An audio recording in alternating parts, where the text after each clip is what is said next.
Halo, Assalamualaikum. Izin bertanya Ustaz, apakah atas itu bulan Ramadan, bulan yang penuh dengan berkah? لا تعلمون.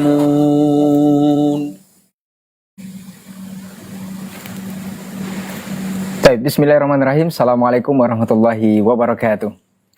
Alhamdulillahirabbil alamin wa bihi nasta'inu ala umuri dunya waddin. Asyhadu an la ilaha illallah wahdahu la syarikalah wa asyhadu anna Muhammadan abduhu wa rasuluh la nabiyya wa la rasula ba'da. Para pemirsa dimanapun antum dan antuna berada, alhamdulillah kita bersyukur kepada Allah Subhanahu wa taala di kesempatan hari ini di Ramadan kelima. Alhamdulillah kita masih diberikan kesehatan dan juga kesempatan untuk bisa memaksimalkan di bulan suci Ramadan ini. Kita bersalawat dan salam kepada Rasulullah sallallahu alaihi wasallam selaku uswah hasanah kita dalam kehidupan. Sentiasa kita juga bermohon salawat dan salam kita tersambung hendaknya kepada seluruh keluarga, kepada para sahabat-sahabatnya radhiyallahu anhum ajmain, dan juga kepada orang-orang yang berpegang teguh kepada sunnah-sunnahnya hingga hari kiamat kelak. Baik, pemirsa Asil TV dimanapun antum dan antuna berada, juga para penonton MM Channel, alhamdulillah untuk kesempatan hari kelima di Ramadan 1447 Hijriah ini di program Tanya Jawab Ramadan seperti biasa. Kita sudah bersama guru kita Ustaz Dr. Muammar Ma'ruf LCMA Hafizahullah Ta'ala. Kita sapa dulu beliau yang sudah bersama kita. Assalamualaikum Ustaz. Waalaikumsalam warahmatullahi wabarakatuh. Bagaimana kabarnya Ustaz? Alhamdulillah. Alhamdulillah Ustaz ya. Tetap sehat Ustaz ya. Alhamdulillah. Semoga Ustaz dan senantiasa juga bersama keluarga dijaga Allah Tabaraka wa Ta'ala, dan begitu juga antum pemirsa Asil TV dan juga penonton MM Channel dimanapun berada, semoga senantiasa dalam rahmat dan lindungan Allah Tabaraka wa Ta'ala. Baik, sebelum kita jawab persoalan antum nanti seputar Ramadan, bisa langsung menelpon di nomor 0811-755-0606, itu melalui telepon langsung dengan memastikan sinyal yang bagus dan lebih fokus ke pesawat teleponnya, agar pertanyaan yang antum sampaikan nanti juga jawaban yang akan diberikan oleh Ustadz bisa lebih dipahami. Dan untuk yang mengirimkan pesan singkat di layanan WhatsApp kita atau para penonton MM Channel, boleh di channel yang sudah disiapkan juga untuk antum dan antuna semua, boleh mengirimkan pesan singkat juga di layanan WhatsApp di nomor yang sama, dan juga nanti kita akan bacakan komen-komen yang ada di MM Channel. Baik, untuk tidak memperpanjang mukadimah, kita akan langsung dengarkan sedikit nasihat terlebih dahulu dari guru kita terkait dengan memanfaatkan harta, bagaimana memanfaatkan harta di bulan suci Ramadan ini. Kepada guru kita persilakan, falyatafadhal mashkura. Assalamualaikum warahmatullahi wabarakatuh. Waalaikumsalam. Alhamdulillah wassalatu wassalamu ala Rasulillah wa ba'd. Yang saya hormati semua tim Asil TV dan seluruh para penonton Asil TV dimanapun berada, para tokoh masyarakat, alim ulama, cerdik pandai, nenek mama, para asatidzah, ustaz dan ustazah, tuan-tuan, puan-puan, abang-abang, akak-akak, adik-adik yang mungkin saya tak sebutkan satu persatu namanya. Dan begitu juga yang saya hormati tim media MM Channel dan seluruh para penonton MM Channel dimanapun berada. Sama ada dalam negara Indonesia, Semenanjung Malaysia, Sabah, Sarawak, Singapura, Brunei, Thailand dan lain-lain tempat yang mungkin saya juga tak sebutkan satu persatu namanya. Kita memohon pada Allah, mudah-mudahan Allah sentiasa memberikan rahmat dan taufiknya kepada kita semua. Amin ya rabbal alamin. Allah Subhanahu wa taala berfirman di dalam satu ayat Al-Quran, yaitu surah Al-Munafiqun ayat yang ke-10. Mungkin daripada ayat ini ada di antara kita yang biasa mendengar, atau boleh jadi di antara kita ada yang hafal ayat ini. Allah Subhanahu wa taala berfirman, A'udzubillahi minasyaitonir rajim, wa anfiqu mimma razaqnakum min qabli an ya'tiya ahadakumul maut fayaqula rabbi laula akhartani ila ajalin qarib fa asaddaqa wa akum minas salihin. Yang bermaksud, Allah Subhanahu wa taala perintahkan kepada hamba-hambanya, wa anfiqu mimma razaqnakum, wahai orang beriman, belanjakanlah sebahagian rezeki yang kami berikan kepadamu. Kemana dibelanjakan? Ke jalan Allah Subhanahu wa taala. Sebelum datangnya salah seorang kepada kalian kematian, yang mana apabila dah mati maka ia akan merayu kepada Allah, laula akhartani ila ajalin qarib. Ya Allah, andaikan engkau tangguhkan masaku kepada masa sikit saja, maksudnya engkau panjangkan umurku sikit saja, maka fa asaddaqa wa akum minas salihin, maka aku akan bersedekah dan aku akan menjadi orang yang saleh. Sungguh luar biasanya ayat ini, di mana kita sangkakan kalau seandainya orang yang dah meninggal, maka mereka akan memohon untuk buat solat, atau boleh jadi pergi haji, umrah dan lain-lain. Ternyata di ayat ini Allah tak kata macam tu. Allah Subhanahu wa taala katakan min qabli ayatiya ahadakumul maut, sebelum datang kematian kepada salah seorang di antara kalian, maka orang itu akan merayu kepada Allah, laula akhartani, andaikan engkau tangguhkan umurku kepada masa sikit saja, aku akan bersedekah. Kenapa dikatakan sedekah? Kerana sungguh sedekah merupakan suatu ibadah di jalan Allah Subhanahu wa taala yang pahalanya tak pernah putus walaupun orang itu dah meninggal dan tubuh badannya dah dimakan cacing tanah. Cuba perhatikan, kalau kita solat, kalau habis solat, mula daripada takbiratul ihram sampai salam, selepas salam habis, pahala solat tu dah habis, sampai situ je adanya. Kalau umrah, mula daripada ihram sampai tahallul, habis. Haji pun macam tu juga, settle. Tetapi ketika seorang mendermakan hartanya di jalan Allah Subhanahu wa taala, walaupun ia dah pergi meninggalkan dunia ini, tapi harta yang didermakannya, dibelanjakannya di jalan Allah Subhanahu wa taala masih berterusan sehingga kalaulah tahu orang yang mendermakan harta di jalan Allah akan besarnya pahala ini, maka pasti dia akan bersegera untuk melakukannya sebelum kematian datang kepadanya. Oleh sebab itu, ketika Allah Subhanahu wa taala masih titipkan rezeki kepada kita, Allah masih titipkan rezeki kepada kita, dan Allah masih titipkan nyawa kepada kita, maka berapa harta yang kita ada, maka dermakanlah harta tersebut di jalan Allah Subhanahu wa taala. Untuk menderma di jalan Allah tak tunggu kaya, tapi adalah tunggu kemahuan hati. Jika ada kemahuan, maka akan ada 1001 jalan untuk mendermakan harta kita di jalan Allah Subhanahu wa taala. Tapi kalau tak ada kemahuan, maka akan mempunyai 1001 alasan untuk mengelak daripada mendermakan hartanya di jalan Allah Subhanahu wa taala. Ingat, harta akan ditanya oleh Allah Subhanahu wa taala, min aina iktasaba wa fima anfaqa. Dia akan ditanya oleh Allah Subhanahu wa taala di hari kiamat, dari mana kamu dapat dan ke mana engkau belanjakan. Maka pastikan gunakan harta yang Allah berikan, yang Allah titipkan kepada kita di jalan yang Allah redai. Allahu taala alam bis-shawab. Barakallahu fiik, jazakallahu khairan untuk pendahuluannya mengenai memanfaatkan harta sebaik-baiknya di bulan suci Ramadan. Ini adalah bulan yang penuh berkah, bulan penuh ampunan, dan salah satunya juga kita memperbanyak sedekah dan juga kebaikan untuk menjalan atau memberikan harta kita di jalan terbaik. Salah satunya adalah dengan menginfakkannya di jalan Allah Tabaraka wa Ta'ala. Seperti yang disampaikan guru kita tadi, bahwa harta ini akan terus mengalir pahalanya insya Allah untuk antum yang mendermakan hartanya di jalan Allah Tabaraka wa Ta'ala. Baik, kita akan izin kepada Ustadz untuk kita jawab pertanyaan-pertanyaan antum seputar Ramadan, khususnya di tahun ini. Yang ingin bergabung silahkan ke 0811 755 0606 melalui telepon langsung, dengan memastikan sinyal yang bagus dan juga lebih fokus ke pesawat teleponnya, mengecilkan volume televisi atau menonaktifkan pesawat televisinya. Kita izin Ustaz, kita bacakan pertanyaan pertama yang sudah masuk di layanan WhatsApp Ustaz. Assalamualaikum warahmatullahi wabarakatuh Ustaz. Waalaikumsalam warahmatullahi wabarakatuh. Ini dari Ibu Kanaya. Pertanyaannya Ustaz, mohon penjelasan cara sholat tarwih yang dianjurkan Ustaz. Apakah sholat tarwihnya harus dikerjakan 11 dengan witir, atau boleh dikerjakan sebatas sanggupnya, lantaran wanita sholat sendirian di rumah Ustadz? Bisa jadi karena lelah atau barangkali tipisnya iman. Misalnya tarawih 4 rakaat dan witirnya cuma 3. Barakallahu fiik. Okay. Masya Allah kepada para penanya atas soalannya. Masya Allah. Sekarang kalau kita tanya macam mana solat Nabi SAW, Nabi kita selalu sebutkan, sallu kama ra'aitumuni usalli, solatlah kalian seperti mana kalian melihat aku solat. Dan kalau kita baca daripada riwayat-riwayat, bahawa Nabi SAW solat tak melebihi daripada 11 rakaat, dan riwayat lain mengatakan 13 rakaat dalam satu malam, tak melebihi itu.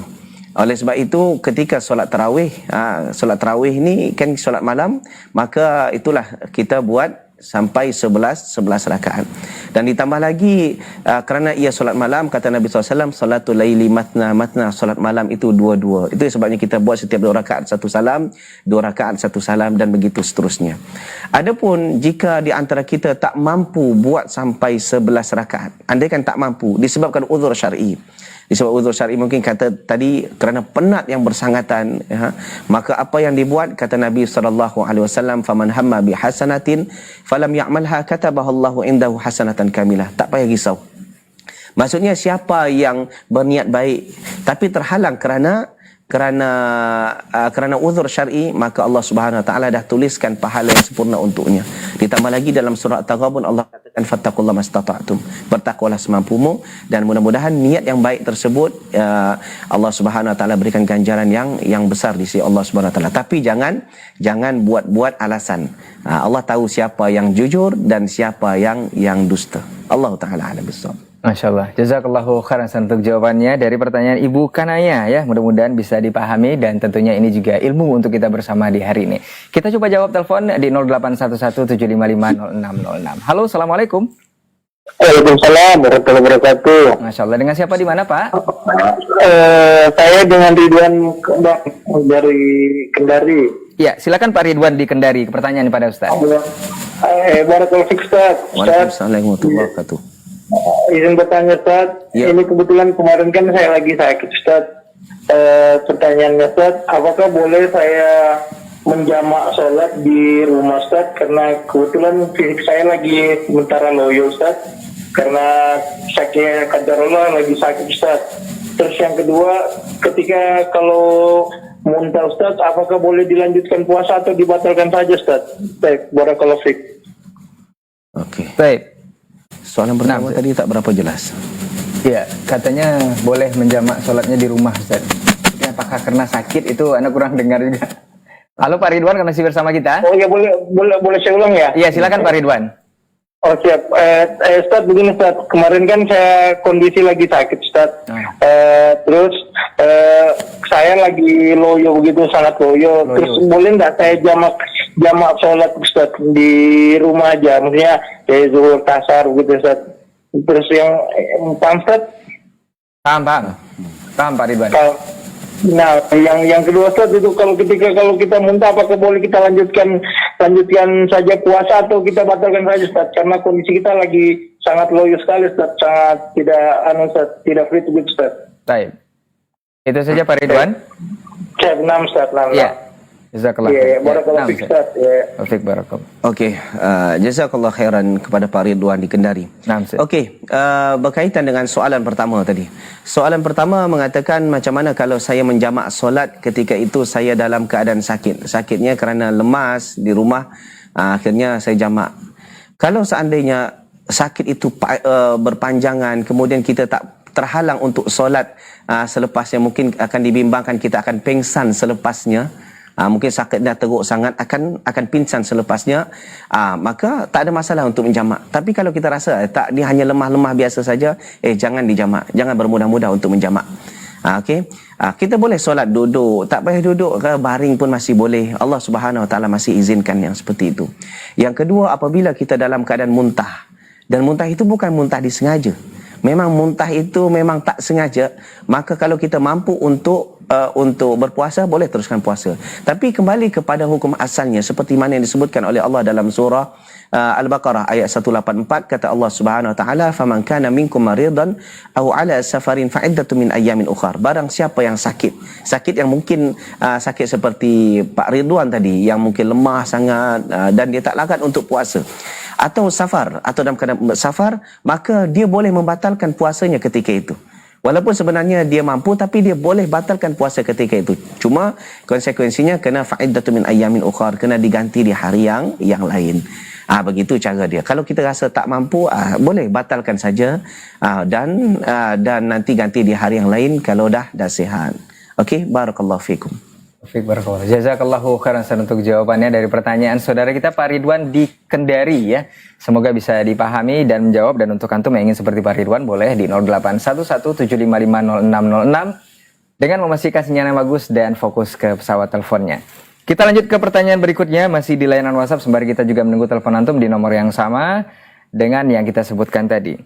Bismillah, Assalamualaikum warahmatullahi wabarakatuh Ustaz. Waalaikumsalam warahmatullahi wabarakatuh. Ustaz, terkait dengan memanfaatkan harta, manakah yang lebih utama kita memberikan harta kepada masjid di bulan Ramadan ini, atau kita memberikannya atau menyedekahkannya kepada para penuntut ilmu yang juga menghafal Al-Quran Ustaz? Mohon penjelasannya, jazakallah khairan Ustaz. Masya Allah, tabarakallah. Soalannya mana yang afdal, mensedekahkan hartanya untuk masjid atau kepada talibul ilm. Dua-duanya afdal. Tak ada yang lebih afdal. Dua-duanya. Kerana masjid adalah untuk orang ramai. Sementara orang yang talibul ilm juga nanti masalahnya untuk orang ramai. Sebab ketika orang menuntut ilmu nanti dapat ilmu, dan dari ilmu tu dia sebarkan kepada orang awam, maka itu pun juga untuk orang ramai. Jadi mana yang afdal? Dua-duanya afdal. Yang tak afdal itu yang tak bersedekah. Jadi macam mana kita kondisikan saja. Kita manage yang baik. Mungkin tengok mana yang lebih mustahak. Kalau tengok masjid ini perlu sekian, kalau duit kita contoh ada 1 juta, kita bagi 50-50, 500. Macam tu cara dia. Jangan tanya mana yang afdal, kerana dua-duanya afdal. Allah Ta'ala alam bissawab. Jazakallahu khairan untuk jawaban dan nasihatnya. Mudah-mudahan antum yang bertanya untuk perkara memberikan hartanya di jalan Allah ini ya, dua-duanya afdal Ustaz ya. Jadi boleh dipertimbangkan jika punya harta yang sudah banyak, bisa disedekahkan dengan seperti yang sudah disampaikan oleh guru kita tadi. Baik, kita menunggu telepon antum di 0811755606. Untuk yang menelpon langsung silahkan ke nomor tersebut dan memastikan sinyal yang bagus. Fokus ke pesawat teleponnya. Juga yang para penonton MM Channel boleh mengirimkan juga di kolom komentar dan mengirimkan ke nomor yang sama, akan kita bacakan nanti dan insya Allah akan langsung dijawab oleh guru kita. Kita akan lanjut ke pertanyaan berikutnya Ustaz. Assalamualaikum warahmatullahi wabarakatuh Ustaz. Waalaikumsalam. Ini dari Garut Ustaz. Saya mau bertanya Ustaz, jika puasa itu bangunnya kesiangan Ustaz. Sahurnya, bangunnya kesiangan sahurnya. Apakah puasanya akan tetap dilanjut atau tidak Ustaz? Syukron Ustaz. Puasa apa di sini nak sebutkan? Puasa Ramadan. Sepertinya Ramadan Ustaz. Okey. Masya Allah, tabarakallah. Tentang soalan macam mana kalau kesiangan, kena penat sangat malam tu, akhirnya tidur, lepas tu terlajak sampai orang dah azan subuh. Nak sahur, tak boleh. Apa yang perlu dibuat? Teruskan puasa. Teruskan puasa. Kalau memang selepas itu kita sakit, barulah kita berbuka. Tapi kalau masih dalam keadaan sihat walafiat, teruskan saja puasa. Begitu cara dia. Okey? Barakallahu fiik. Barakallahu, jazakallahu khairan untuk jawabannya dari Garut ya. Semoga bisa menjawab dari jawaban guru kita tadi, dan ini juga tentunya ilmu untuk kita bersama yang barangkali juga bangunnya kesiangan, tetap dilanjut puasa, apalagi puasa Ramadan Ustaz ya. Iya, betul. Nah, kita ke pertanyaan berikutnya. Assalamualaikum warahmatullahi wabarakatuh Ustaz. Waalaikumsalam warahmatullahi wabarakatuh. Ini terkait doa Ustaz. Iya. Ustaz, Anda mau bertanya terkait dengan perintah Nabi untuk banyak berdoa di waktu sholat, apalagi di sujud terakhir, katanya Ustaz. Apakah boleh berdoa di dalam sholat itu, baik sholat wajib maupun sunnah Ustaz, dengan selain bahasa Arab? Nah Ustaz. Okey, Masya Allah, tabarakallah. Ini soalan yang kerap saya dapat. Bahkan bukan hanya di soal jawab Ramadan ni. Hari-hari biasa selalu saya dapat. Di masjid-masjid selalu saya dapat. Dan ini video ni dah saya potong dan saya share kepada ramai. Jadi solat itu bermula daripada takbiratul ihram sampai salam. Itulah yang namanya solat. Itu yang namanya solat. Maka dalam solat tersebut, seorang faham ke tak faham bahasa Arab, boleh ke tak boleh bahasa Arab, semuanya kena digunakan pakai bahasa Arab. Tak boleh guna bahasa selain Arab. Itu sebabnya kita tak pernah dengar takbiratul ihram guna bahasa Indonesia kan. Allah Maha Besar. Tak pernah. Kita tetap Allahu Akbar juga. Walaupun faham ke tak faham bahasa Arab, tak kisah. Yang penting Allahu Akbar. Tak pernah ada Bismillahirrahmanirrahim, Alhamdulillahirabbil alamin. Ya Al-Fatihah tu kita mulakan dengan nama Allah yang Maha Pengasih lagi Maha Penyayang. Kita tukar terjemah ke bahasa Indonesia. Dan ini salah dan tak sah solatnya. Allahumma ba'id baini wa baina khataayaya kama ba'adta bainal masyriqi wal maghrib. Berdoa iftitah. Ya Allah, jauhkan antara aku dengan dosa sebagaimana engkau menjauhkan antara timur dan barat. Kita tak boleh guna bahasa selain pada bahasa Arab. Semuanya guna bahasa Arab. Sama ada doa ataupun selain daripada doa, maka semuanya pakai bahasa Arab. Okey? Allahu taala a'lam bissawab. Baik, jazakallahu khairan untuk jawaban dan penjelasannya. Semoga yang bertanya bisa paham dari jawaban guru kita tadi ya. Ini memang pertanyaan yang sering Ustaz ya. Iya. Bahkan sudah banyak juga video-video Ustaz yang sudah dipotong dan di-share. Semoga antum bisa mendapatkannya dan bisa memahaminya. Kita lanjut ke pertanyaan berikutnya sembari kita menunggu telepon antum di nomor yang sama. Dari Andi Pratama Ustaz, Makassar, Sulawesi Selatan. Assalamualaikum Ustaz. Waalaikumsalam warahmatullahi. Ustaz mau bertanya, saya adalah penderita asma kronis. Kadang di siang hari saat berpuasa dada saya sesak dan mengharuskan saya memakai inhaler atau dalam tanda kurung obat semprot mulut, Ustaz.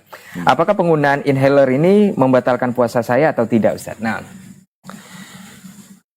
Okey, ini kalau seandainya dalam keadaan asma yang teruk sangat, yang kemungkinan dia akan datang bila-bila masa, menggunakan inhaler ni, ini dia akan masuk ke ke tenggorokan, ya kan? Dan pasti akan masuk ke dalam, dan ini membatalkan puasa. Tapi kalau seandainya keadaan yang teruk sangat dan tak boleh, kalau ditahan nanti sesak nafas mati, maka ketika itu masuk berlaku dalam kaedah faman kana minkum maridan. Orang yang dalam keadaan sakit atau dalam keadaan safar boleh buka puasa ketika itu dan ganti di hari yang lain. Kalau memang orang itu penyakit asma dalam keadaan kes seperti ini. Dan tapi biasanya orang yang asma teruk sangat pun dia tak setiap hari, dia ada time-timenya. Jadi pastikan kalau kita nak ganti, nak qada, pastikan kalau hari ini mungkin kemungkinan besar kita rasa akan aman daripada asma, maka gantilah ketika itu. Begitulah cara dia. Allah Taala alam bissawab. Barakallahu fiik, jazakallahu khairan untuk jawaban pertanyaan dari saudara kita Andi Pratama di Makassar, Sulawesi Selatan. Kita lanjut ke pertanyaan berikutnya di Padang, Sumatera Barat, Ustadz. Assalamualaikum, Ustadz, dari Ibu Siti Aminah. Mau bertanya, Ustadz, bagaimana hukumnya jika saya sholat tarawih di masjid yang melaksanakan 20 rakaat? Tetapi karena kondisi fisik yang kurang sehat, saya hanya ikut sampai 8 rakaat lalu pulang untuk lanjut witir sendiri di rumah. Apakah sholat saya tetap sah dan apakah juga pahalanya sama, Ustadz? Nah. Masya Allah, daripada Ibu Siti Aminah, Ibu Siti Aminah di Sumatera Barat. Okey, kalau kesnya seperti itu, sebenarnya kalau ikutkan hadis Nabi SAW, man qama ma'al imam hatta yansarif kutiba lahu qiyamul lailah. Siapa yang berdiri, iaitu solat berjemaah bersama imam sampai imam tu habis, maknanya sampai berakhirnya solat imam. Kalau imam tu akhirnya sampai witir, maka sampai witirnya imam, maka kutiba lahu qiyamul lailah, maka dituliskan untuknya pahala dah melakukan solat sunat semalam penuh. Tapi kesnya ni dia tak mampu. Kerana tak mampu ini, dia hanya mampu 8 saja. Kalau nak teruskan 20 memang dia akan pengsan. Maka apa yang dibuat? Kembali kepada hukum asal tadi, fattaqullaha mastata'tum, bertakwalah semampumu. Kerana ia bukanlah suatu yang wajib.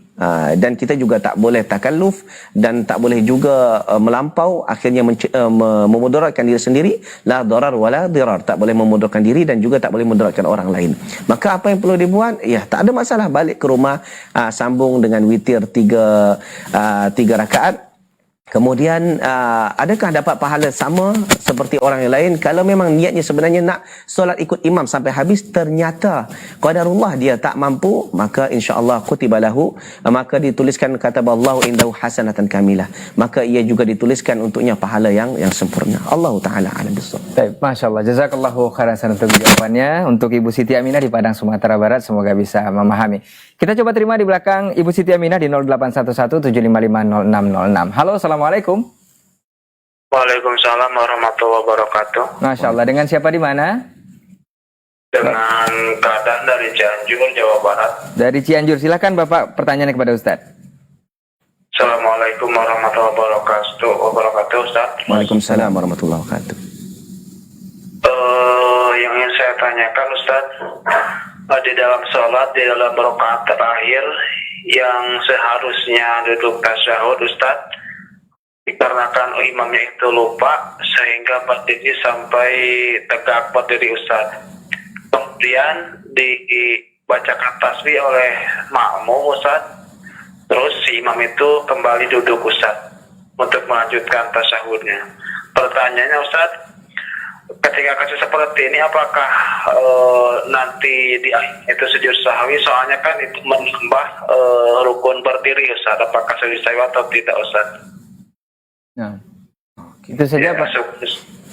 Ya, Ustaz. Ya. Assalamualaikum warahmatullahi wabarakatuh. Waalaikumsalam warahmatullahi wabarakatuh. Dari Cianjur, Ustaz. Okey, untuk Bapak yang ada di Cianjur, kalau kesnya seperti ini, ya, ia dituntut untuk sujud sahwi sebelum salam. Kalau seandainya dia terlupa kan, sebab kan kalau menambah, kalau seandainya di rakaat pertama, rakaat kedua, dia nak masuk ke rakaat ketiga, tasyahud awal, dia kalau dah berdiri, tak perlu duduk lagi. Itu kalau tasyahud awal. Tetapi kalau dah tasyahud akhir, Kalau seandainya dia terlupa dan ini rakaat yang keempat dan dia berdiri masuk ke rakaat kelima, kalau dah diingatkan subhanallah oleh makmum, maka mahu tak mahu dia kena duduk semula. Dia duduk dan tahiyat itu dihabiskan, tahiyat akhir dihabiskan, lepas tu baru sebelum salam dia buat sujud sahwi. Dan kita sebagai makmum, padahal yang lupa tu siapa tadi? Yang lupa tadi kan imam. Makmum tak lupa kan? Cuma kalau imam itu sujud sahwi, maka makmum pun juga kena sujud sahwi. Innama ju'ilal imam liyu'tamma bi fala takhtalifu alaih. Imam itu dilantik untuk kita ikut, maka jangan kamu menyelisihinya. Cuma kalau seandainya imam tak sujud sahwi, macam mana sah tak solatnya? Solatnya tetap sah. Cuma tak afdal lah. Sebaiknya atau seelok-eloknya dia buat sujud sahwi. Allahu taala alam bissawab. Baik, jazakallahu khairan Ustaz, untuk jawabannya dari saudara kita di Cianjur ya, yang sudah bergabung di 0811755606. Boleh kita tunggu juga telepon antum, pemirsa Asil TV dan juga penonton MM Channel yang ingin bergabung, silahkan ke nomor yang sama dengan memastikan sinyal yang bagus dan fokus ke pesawat teleponnya. Kita ke pertanyaan dari layanan WhatsApp kita, lanjut dari Pak Zikri Ustaz. Bismillah, Assalamualaikum Ustaz. Semoga Ustaz dan tim Asil TV dan juga MM Channel selalu dalam lindungan Allah dan keberkahan Allah Azza wa Jal. Izin bertanya Ustaz, apakah boleh berbuka berpatokan dari azan yang ada di TV? Karena azan di TV sesuai dengan jadwal imsakiyah, dan terkadang azan di masjid suka lebih lama dari jadwal imsakiyah. Mohon pencerahannya Ustaz. Barakallahu fiik. Okey, kalau kayak seperti ini boleh ikut standardnya adalah di TV. Sebab TV itu dia memang dah automatic, dia dah canggih. Jadi kalau dah masuk waktu azan, dia akan azan. Dan dah masuk waktu maghrib, maka boleh terus buka. Adapun masjid-masjid yang di dekat rumah, tahulah dia pun juga buka juga, dia puasa juga.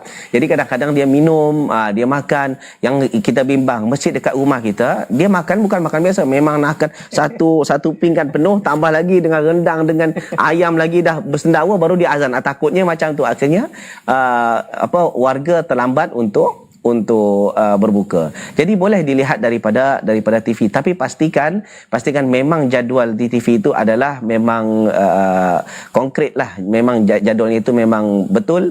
Takut-takut yang di TV itu pun orangnya pun tersilap, kerana manusia ini kan kadang-kadang tersilap kan, walaupun tu TV itu tersilap juga. Pastikan kalau itu kita rasa itu betul, insya-Allah boleh kita ambil standard daripada yang berbunyi di TV. Allahu taala alam bissawab. Baik, jazakallahu khairan untuk jawaban dan penjelasannya dari Pak Zikri ya, pertanyaan dari Pak Zikri. Jadi boleh ikut standar yang di TV ataupun di radio barangkali Ustaz ya. Atau untuk antum yang karena yang di kampung kita atau daerah kita barangkali mungkin muazzinnya nunggu juga, habis itu minum dulu Ustaz. Tapi ada juga kes hari itu lama ingatkan kenapa, ternyata memang muazzin dia tengah penat sangat. Lapar sangat, dia makan dulu, dah makan baru dia azan. Ada kes seperti ini. Makanya terlambat juga yang lain. Terlambat orang yang lain. Baik, kita akan lanjutkan pertanyaan berikutnya sembari kita menunggu telepon antum di 0811755606. Kita pertanyaan dari MM Channel sepertinya Ustaz. Dari Abu Amrul. Assalamualaikum Ustaz. Waalaikumsalam warahmatullahi. Izin bertanya Ustaz, bolehkah kita langsung berdoa apa yang kita inginkan? Misalkan kita lagi duduk-duduk Ustaz, terus teringat mau berdoa. Apakah boleh Ustaz? Nah, kalau kes seperti ini boleh, tak ada masalah. Ud'uni astajib lakum. Doalah kalian, maka pasti aku akan kabulkan. Itu kata Allah Subhanahu wa taala. Cuma seelok-eloknya kalau berdoa, berdoa ini yang penting adalah khusyuk. Wa'lamu annallaha la yastajibu du'aan min qalbin ghafilin lahin. Dan sungguhnya Allah, ketahuilah Allah tak akan terima doa daripada orang yang hatinya lalai. Kalau kesnya, kalau kita teringat tiba-tiba kita hanya doa, hanya sekadar itu, biasanya kita tak khusyuk. Kita hanya sekedar mulut berdoa tapi hati tak nyangkut. Jadi macam mana? Maka kalau doa, cubalah sungguh-sungguh. Kalau sungguh-sungguh, insya-Allah satu doa yang sungguh-sungguh itu lebih baik daripada 1 juta doa tapi itu semuanya hati yang lalai. Tak guna. Biarlah satu kali doa tapi sungguh-sungguh. Cuma kalau ditanya boleh ke tak boleh? Boleh. Sebab Nabi SAW pun kadang-kadang Nabi dan para sahabat tiba-tiba ada apa-apa, dia terus berdoa on the spot. Maka ini tak ada masalah. Okey. Barakallahu fik. Baik, barakallah, jazakallahu khairan untuk jawaban dan penjelasannya untuk Abu Amrul ya, dari penonton MM Channel yang sudah bertanya. Kita lanjut ke pertanyaan berikutnya, masih dari hamba Allah di Aceh Ustaz. Masyaallah. Izin bertanya Ustaz, apakah memperingati, ini sebenarnya belum masuk tapi udah ditanyakan Ustaz. Apakah memperingati nuzul Quran ini termasuk bukan sunnah Ustaz? Nah. Ini soalannya sensitif nampak. Ini soalan seperti sensitif. Okey, sekarang ni kalau kita tengok masalah nuzulul Quran, ihtifal ad-diniyah sebenarnya, iaitu perayaan-perayaan yang dibuat oleh segelintir kaum muslimin atas kecintaannya dengan Al-Quran. Maka di setiap tanggal 17 Ramadan biasa seperti itu, walaupun ada yang lain-lain, cuma kebanyakan memang tertulis kalau dalam kalender tu 17 Ramadan, maka mereka akan buat nuzulul Quran. Sebenarnya kita bukan cerita tentang masa ihtifal dulu. Kita kalau cerita tentang 17 Ramadan, betul tak di masa itu turunnya turunnya Quran? Kalau kita tengok dalam ayat Al-Quran, jawabannya tak. Kenapa? Kerana kalau kita lihat dalam Al-Quran, inna anzalnahu fi lailatul qadar. Sesungguhnya Al-Quran diturunkan pada malam Lailatul Qadar. Okey. Dan Lailatul Qadar itu bila? Itu di bulan Ramadan. Tapi bila? Taharrau Lailatul Qadar fil ashr awakhir min Ramadan. Kata Nabi SAW, kita diperintahkan untuk mencari Lailatul Qadar di akhir 10 terakhir bulan Ramadan, dan itu fil witri, di hari-hari ganjilnya, maknanya 21, 23, 25, 27, 29. Kan? Sekarang kalau 17 Ramadan dah masuk Lailatul Qadar ke belum? Kita tanya dulu. Kalau 17 Ramadan itu kan belum 10 terakhir. Kalaulah memang 17 itu hari ganjil tapi belum terakhir. Jadi kalau dari sini pun kita dah nampak lah kan. Tambah lagi, kalau alasannya untuk mencintai Al-Quran itu dengan dibaca, dengan ditahsinkan bacaan, tahsinul qiraah, perbetulkan bacaan, kemudian ditadabburkan, apa-apa yang difahami dan apa-apa perintah yang ada dalamnya kita laksanakan, apa-apa larangan dan tegahan kita tinggalkan, maka inilah bentuk cinta daripada dengan Al-Quran. Kalau hanya sekadar perayaan tersebut, kalau dengan alasan cinta Al-Quran, Nabi SAW jauh lebih cinta dengan Al-Quran berbanding kita. Sahabat-sahabat Nabi SAW lebih cinta dengan Al-Quran berbanding kita. Maka kalau kita tengok riwayat-riwayat, kita tak akan jumpai satu pun hadis yang sahih atau yang sharih yang menjelaskan Nabi dan para sahabatnya meraihkan nuzulul Quran. Tak ada. Maka macam mana cara yang terbaik? Wa khairul huda hudan Nabi sallallahu alaihi wasallam. Sebaik petunjuk adalah petunjuk Nabi sallallahu alaihi wasallam. Maka ikutilah apa yang Nabi ajarkan. Ittabi'u wa la tabtadi'u faqad kufitum. Ikuti apa yang Nabi buat dan tinggalkan daripada Nabi yang tak buat. Jangan reka-reka amalan dalam Islam dengan harapan untuk dapat redha Allah, dengan rasa cinta Allah. Kita rasa amalan itu dicintai oleh Allah, kita bimbang ya Allah tak cinta dengan apa yang kita buat. Faqad kufitum. Dan itu dah cukup untukmu. Ikut apa yang Nabi buat dan tinggalkan apa yang Nabi tak buat. InsyaAllah faqad kufitum, itu dah cukup. Begitulah dia. Allah Ta'ala a'lam bissawab. Baik, barakallahu fiik, jazakallahu khairan untuk jawaban dan penjelasannya. Semoga yang bertanya bisa paham ya dari jawaban Ustadz untuk masalah nuzul Quran ini atau peringatan-peringatan yang ada dalam agama Islam. Kita akan lanjut ke pertanyaan berikutnya dari MM Channel, Ustadz. Dari hamba Allah, bismillah, mau bertanya Ustadz. Setelah alhamdulillah mengkhatamkan tilawatil Quran 1 kali, Ustadz, apakah setelahnya lebih baik tadabbur atau melanjutkan memperbanyak tilawah Qurannya, Ustadz? Barakallahu fiik. Okey. Kalau selepas khatam Al-Quran 1 kali di bulan, khususnya bulan Ramadan, adakah bagus tadabbur atau tetap baca? Dua-duanya bagus. Tak ada dua-duanya tak bagus. Cuma mungkin masanya dilebihkan untuk tadabbur, itu saja. Kalau biasanya satu hari kita baca mungkin dalam 6 jam. Untuk khatamkan Al-Quran itu 6 jam. Okey. Sekarang dah khatam, maka apa yang perlu dibuat? Tetap juga baca, mungkin dikurangkan jadi 2 jam dan 4 jam sisanya untuk tadabbur Al-Quran. Begitu cara. Cuma tadabbur Al-Quran perlu saya ingatkan untuk semua jemaah Asil TV dan MM Channel, tadabbur Al-Quran dia tak cukup dengan buka Al-Quran baca terjemah kemudian tadabbur sendiri, takkan faham. Kalau kita buat macam tu sesat kita. Macam mana? Berguru, cari guru, belajar. Di sanalah baru kita boleh mentadabburkan Al-Quran. Kemana ayat ini pergi, kemana, supaya kita tahu, supaya boleh beristidlal. Kita berdalil dengan Al-Quran, betul tak pendalilan kita? Begitu cara dia. Okey? Barakallahu fiik. Barakallahu, jazakallahu khairan untuk jawabannya dari penonton MM Channel ya. Semoga bisa menjawab untuk pertanyaan masalah tadabbur ataupun tilawah Al-Quran di bulan suci Ramadan ini. Kita ke pertanyaan berikutnya di layanan WhatsApp sembari kita menunggu telepon antum para pemirsa Asil TV dan penonton MM Channel di 0811755606. Dari Ibu Leni di Jawa Barat, Ustadz.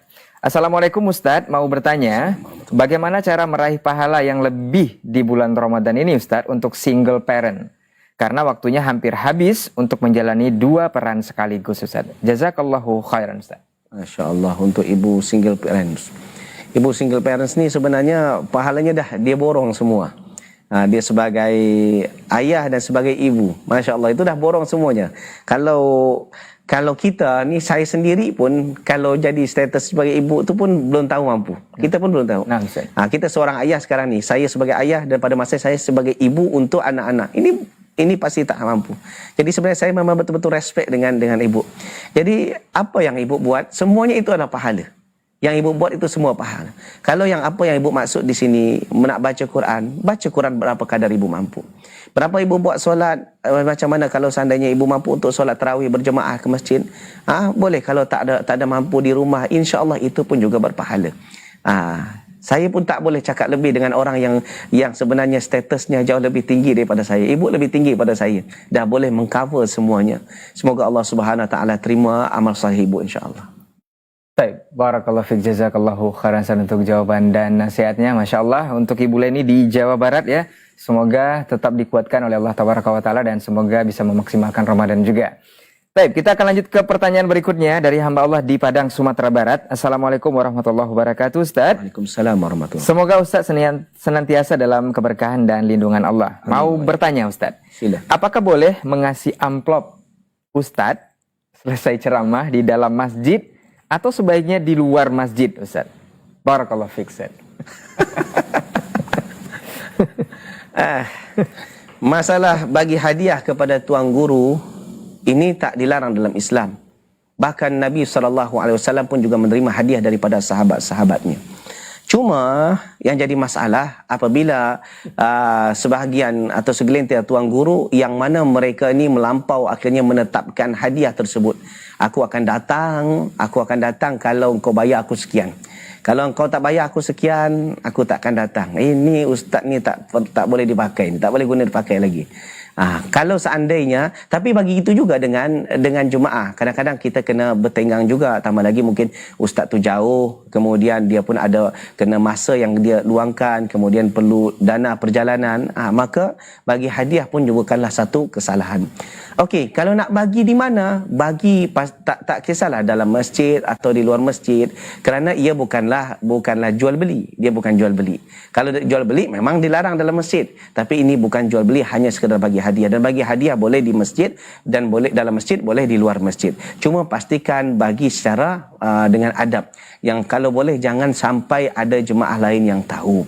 Tak dinampakkan di depan orang awam, sembunyi-sembunyi. Di mana sembunyi-sembunyi? Kalau seandainya ustaz tu dah masuk kereta contoh, dan kan orang kan tak tahu kan, di situ dibagi. Atau mungkin ustaz tu yang tengah sendiri ada bagi. Jangan pula kita tak beradab dengan guru, akhirnya dibagi di depan orang ramai. Ustaz, gitu. Ini kan tak ada adab. Ingat, kita belajar ilmu, tapi kita juga belajar adab. Begitu cara dia. Allahu Ta'ala alam. Barakallahu fiik, jazakallahu khairan untuk jawabannya dari pertanyaan hamba Allah di Padang ya, untuk persoalan memberikan hadiah untuk guru ataupun ustadz ya. Kita akan lanjut ke pertanyaan berikutnya sembari kita menunggu telepon antum di nomor yang sama seperti yang kita sampaikan tadi, dengan memastikan sinyal yang bagus dan fokus ke pesawat teleponnya di 0811-755-0606 ataupun pertanyaan dari pemirsa Asil TV melalui layanan WhatsApp kita juga di nomor yang sama ataupun penonton MM Channel.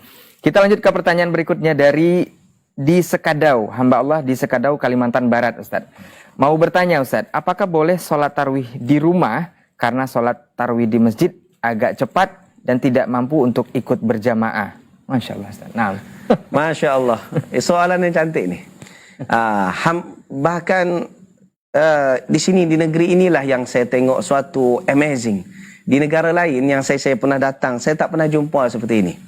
Di sini bahkan ada yang speed sampai 200. Allahu Akbar. Allah Akbar. Assalamualaikum. Memang speed. Bahkan kita pun sesak nafas. Dan ini saya pernah disoal masalah seperti ini. Solat seperti ini haram. Solat seperti ini haram, join juga haram, yang semua panitianya haram, pengurusnya juga berdosa. Kerana apa? Kerana ini adalah suatu kemungkaran. Ini adalah satu kemungkaran, adalah satu istihza dengan syariat Islam. Tak boleh. Tumak ninah, sepakat para ulama, merupakan satu rukun di antara rukun solat yang wajib untuk dibuat oleh kaum muslimin. Orang yang solat tanpa tumak ninah, irji' fasalli fa innaka lam tusalli. Balik solat kerana kau tak dikira lagi solat. Solat kau tak diterima. Nak solat sampai 1 juta rakaat, tak satu pun diterima oleh Allah. Bahkan berdosa kerana istihza. Kalau kes seperti ini, maka solat di masjid yang lain. Boleh masjid kan mungkin, takkan mungkin semua masjid di satu kawasan semuanya sesat, tak kan? Pasti ada lah yang sesat tu, mungkin ada satu masjid atau 2 masjid. Tapi kalau di kawasan itu ada 10 masjid, takkan 10 masjid ini sesat? Entahlah kalau ada di kawasan macam tu. Tahu saya tak ada macam tu. Cari masjid yang lain. Tapi kalau memang Ustaz, semua masjid macam tu, kecuali ada masjid yang mungkin 20 kilo, 30 kilo dari rumah, baru saya boleh jumpa masjid yang baik. Kalau kes macam tu, solat je di rumah, tak ada masalah. Solat je di rumah. Kita buat berjemaah di rumah. Maka itu yang lebih afdal. Allah Ta'ala a'lam bissawab. Baik, barakallahu fiik, jazakallahu khairan untuk jawaban dan penjelasannya untuk sholat tarawih yang super ngebut barangkali yang cuma ada di Indonesia, Ustaz, ya, Masya Allah. Kita akan jawab telepon di 0811755606. Halo, Assalamualaikum. Waalaikumsalam. Ya, dengan siapa di mana, Ibu? Dengan Ibu Nurbudi di Cikapalang, Ustaz. Ibu Nurbudi, silahkan pertanyaannya kepada Ustaz. Ini Ustaz, waktu mendapati sahur itu di waktu mana dibaca Ustaz? Itu aja. Assalamualaikum warahmatullahi wabarakatuh. Waalaikumsalam warahmatullahi wabarakatuh. Dari Ibu Nurbudi katanya doa sahur, Ustaz. Dibaca di mana gitu? Apakah ada doa sahur atau gimana? Atau niat sahur barangkali maksudnya, Ustaz? Doa sahur. Apa maksud doa sahur? Saya pun tak paham juga maksud doa. Niat sahur. Niat sahur barangkali, Ustaz.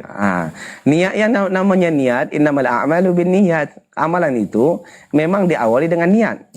Jadi kalau sahurnya jam berapa? Kalau sahurnya contoh di kawasan, mungkin kalau kawasan di timur-timur sana tu jam 4 mungkin 4:30 orang dah sahur, dah subuh. Maka bila sahurnya? Di situlah dia niat. Begitu. Bukan niatnya selepas subuh, tapi sebelum sahur tersebut. Okey. Allah Ta'ala a'lam bissawab. Baik, barakallahu fiik, jazakallahu khairan untuk jawabannya dari Ibu Nurbudi ya. Jadi bukan doa sahur tapi niat sahur barangkali ya, dibaca di mana. Kecuali doa makan. Mungkin doa makan saya rasa tu. Bisa juga. Doa makan pasti selepas makan, jangan sebelum makan. Baik, kita lanjut ke pertanyaan berikutnya. Sembari kita menunggu telepon antum di nomor yang sama, juga penonton MM Channel juga bisa memberikan pertanyaan dengan mengirimkan di nomor yang sudah kita sampaikan di 0811755606. Kita jawab pertanyaan berikutnya dari hamba Allah di Bandung, Jawa Barat.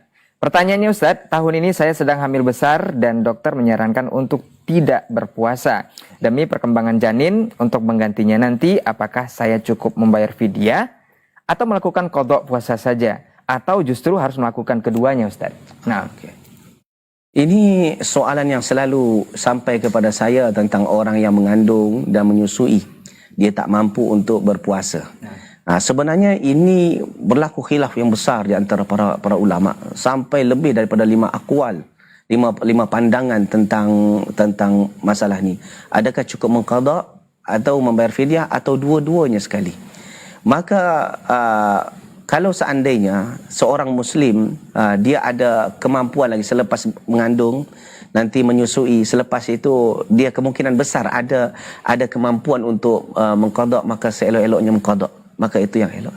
Cuma kalau seandainya hampir setiap tahun dia mengandung, menyusui sampai 10 kali raya tak habis-habis. Ada yang kes macam tu. Hari tahun ini mengandung, tahun depan mengandung lagi, tahun ke depan mengandung lagi. Ternyata anaknya dah 12 orang. Memang macam tangga. Kalau kes seperti ini, bayangkan kalau 1 bulan 30 lah. 30 kali 10, 300 sampai 1 tahun. Nak mengqadha memang tak larat. Maka apa yang perlu dibuat? Maka pada kes seperti ini boleh membayar fidyah. Tapi kalau hanya sekali mengandung dan kemungkinan selepas 2 tahun habis menyusui kan, maka mengqadha jauh lebih afdal. Wa antasumu khairul lakum in kuntum ta'lamun. Kalian berpuasa itu jauh lebih baik jika kalian mengetahuinya. Allah Ta'ala alam. Baik, barakallahu fiik, jazakallahu khairan untuk jawaban dan nasihatnya kepada ibu yang bertanya ya di Bandung, Jawa Barat. Kita coba terima di belakang ibu yang bertanya di Jawa Barat di 0811 7550606. Halo, Assalamualaikum. Waalaikumsalam Waalaikumsalam. Iya, dengan siapa di mana Bapak? Dengan Bapak Wandi di Sumut. Iya, Bapak Wandi di Sumatera Utara. Silahkan Bapak pertanyaannya kepada Ustadz. Begini Ustaz, kalau kita mau mendapatkan sahur, kan ada bacanya kayak gini, sahur atau tidak, dan dibaca atau tidak.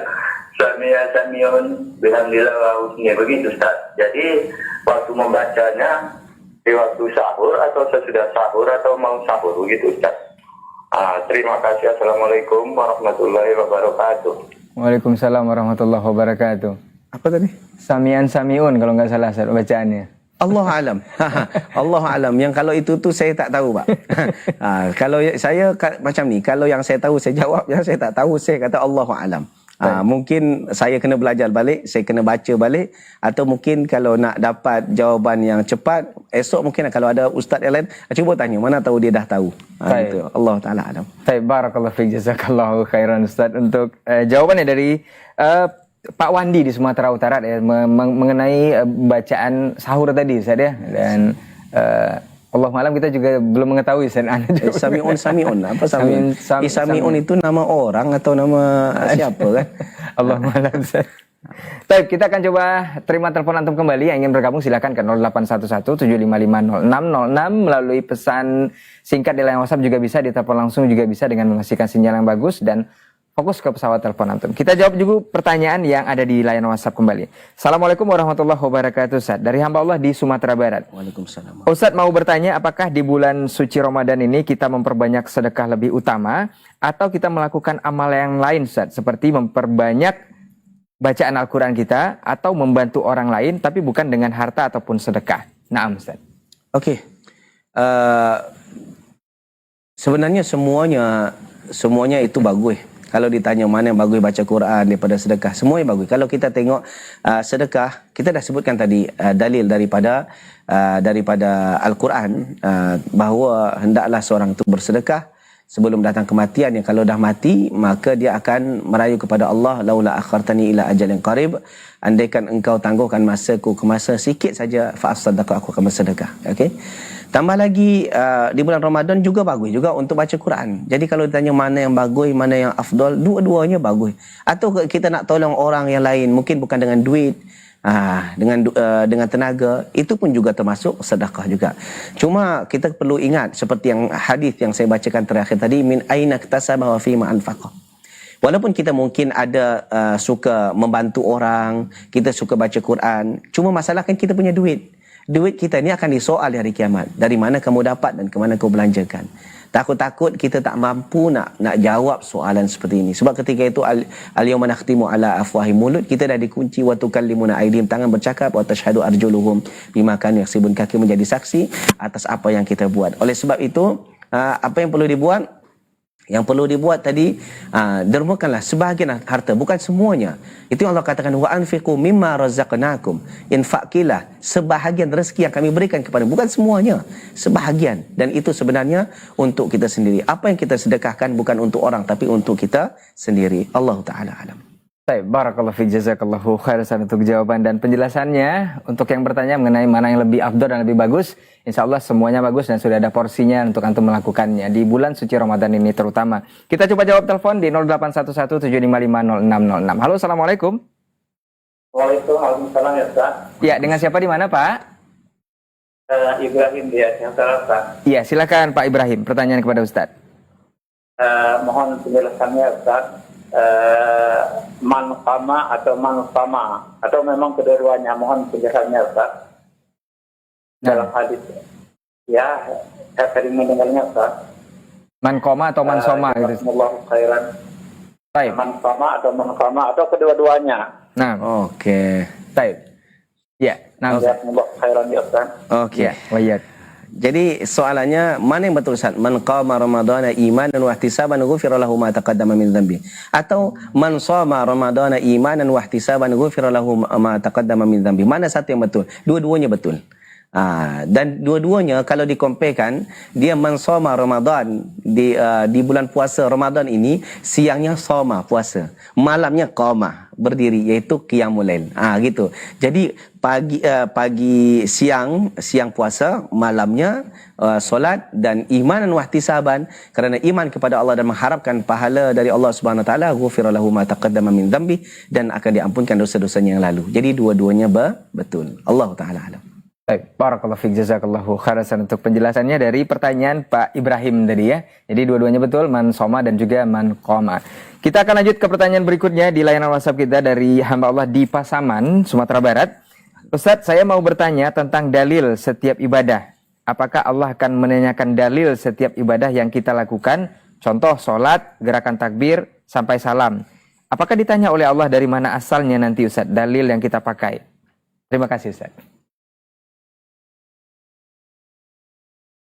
Tak berapa paham saya. Maksudnya, saya ulangi Ustaz. ya. Saya mau bertanya tentang dalil setiap ibadah. Apakah Allah akan menanyakan dalil setiap ibadah yang kita lakukan? Contoh ketika kita sholat, gerakan takbir sampai salam Ustaz. Apakah akan ditanya nanti asal dalilnya itu dari mana? Nah, Okey, Masya Allah. Tadi itu yang saya confuse tu kena. Tolong terangkan semua dalil ibadah. Nak sebutkan dalil semua ibadah dalam masa singkat ni mana boleh. Ibadah banyak, setiap dalil. Kalau contoh, kalau solat, takbiratul ihram, apa dalilnya, ini apa dalilnya, semua saya terangkan sekarang tak cukup. Itu yang buat saya confuse. Kalau nak sebutkan, tolong terangkan dalil-dalil semuanya. Saya tak boleh kita sebutkan sekarang. Itu di kajian live streaming memang fokus untuk membincangkan bab solat, apa dalilnya 1, 2, 3, bab puasa, apa dalilnya ini kita sebutkan di kajian, bukan di soal jawab seperti ini. Tapi kalau ditanya adakah semua yang kita buat tadi itu ditanyakan oleh Allah dari mana dalilnya? Jawabannya yes. Jawabannya yes. Semua apa yang kita buat itu akan ditanya oleh Allah Subhanahu wa taala. Sebab Allah katakan dalam Al-Quran dalam surah Al-Isra, wala taqfu ma laysa laka bi'ilm. Inna sam'a wal basara wal fuada kullu ulaika kana anhu mas'ula. Jangan kamu mengikuti sesuatu yang kamu tak ada ilmu tentangnya. Maknanya kita tak boleh ikut-ikutan. Itu yang sebabnya kita kena dituntut untuk menuntut ilmu.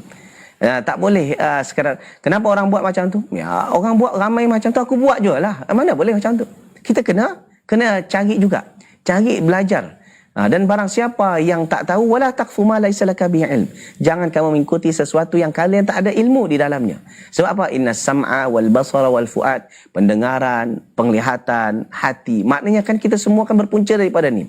Kita meniru orang kadang-kadang daripada apa yang kita dengar, apa yang kita lihat, dan apa yang kita serap di hati kita. Ingat semuanya itu, kullu ulaika kana anhu mas'ula, akan disoal oleh Allah, akan ditanya oleh Allah. Oleh sebab itu, luangkanlah masa sikit untuk menuntut ilmu. Begitu caranya. Allah Ta'ala alam bissawab.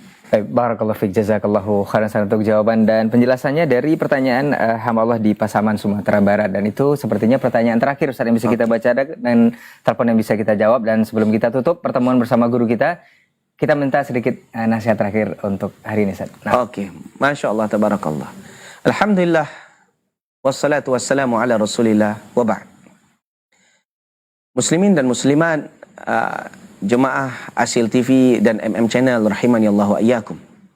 Kita teringat dengan satu hadis Nabi sallallahu alaihi wasallam, yaitu kullu mri'in tahta dhilli sadaqatihi yaumal qiyamah. Setiap orang berada di bawah naungan sedekahnya di hari kiamat.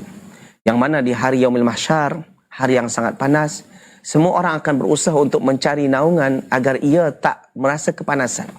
Kita bukan cerita tentang yaumul mahsyar saja.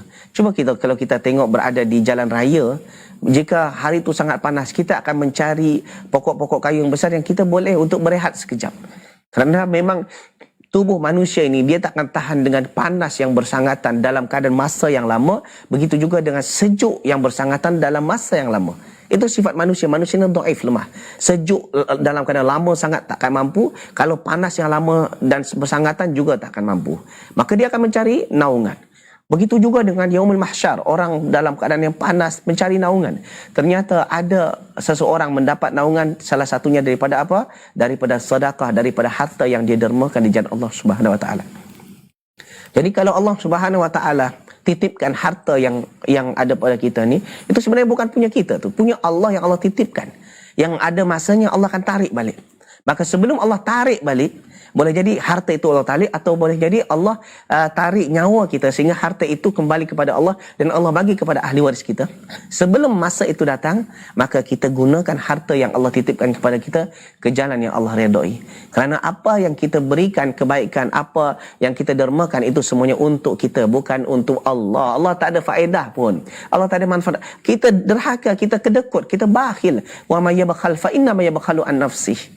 Wallahu ghani wa antumul fuqara. Barang siapa yang bakhil, siapa yang kedekut, untuk dirinya. Allah tak rugi pun. Allah ghani wa antumul fuqara. Allah Maha Kaya dan kamu fakir. Jadi jangan sia-siakan amal kebaikan walaupun nampak kecil. Jadi kalau kita ada harta, tambah lagi bulan Ramadan, sedekahkanlah sebanyak-banyak di jalan Allah Subhanahu wa taala, dan khususnya mana-mana mungkin ada masjid-masjid dekat rumah kita, atau mungkin ada madrasah-madrasah yang perlu bantuan, atau apa aktiviti-aktiviti yang baik yang selari dengan syariat Islam yang perlu bantuan, kita bantu. Maka insya-Allah itu akan menjadi sesuatu yang akan membanggakan dan akan yang kita syukuri ketika kita dah tinggalkan dunia ini. Allahu taala a'lam bissawab. Baik, barakallahu fiik, jazakallahu khairan untuk waktu dan juga ilmunya dan juga nasihat-nasihatnya di pertemuan kita kali ini di Tanya Jawab Ramadan di 5 Ramadan 1447 Hijriah. Jazakallahu khairan untuk antum yang sudah bergabung di 081175500606 ataupun pesan singkat layanan WhatsApp kita, dan juga para penonton Channel yang juga sudah mengirimkan pertanyaannya kepada kita untuk saat ini. Semoga di hari berikutnya atau di esok hari di jam yang sama kita akan bersama kembali dengan guru yang berbeda, insya Allah akan menjawab pertanyaan untuk seputar Ramadan tentunya di nomor yang sama. Ustaz, jazakallah khair untuk waktu dan juga ilmunya. Semoga bisa bertemu kembali dengan guru kita ini. Dan afwan untuk semua salah kata nakila bicara. Kita tutup dengan doa kafaratul majelis. Subhanakallahumma wa bihamdika asyhadu an la ilaha illa anta astaghfiruka wa atubu ilaik. Wassalamualaikum warahmatullahi wabarakatuh. Halo, assalamualaikum. Izin bertanya, Ustaz. Halo, assalamualaikum. Izin bertanya, Ustaz. Apakah ketaatan itu bulan Ramadan, bulan yang penuh dengan berkah? لا تعلمون.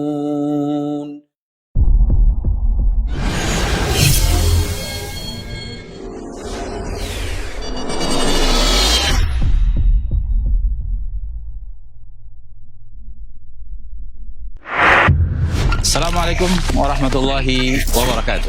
Kaum muslimin dan muslimat, saudara-saudariku, rahimani wa rahimakumullah. Ana sekarang sedang berada di ruang sholat utama di Masjid Al-Hijrah, lantai 1. Dan kawan-kawan masih berpacu dengan waktu dalam penyelesaian untuk penggunaan bulan Ramadan.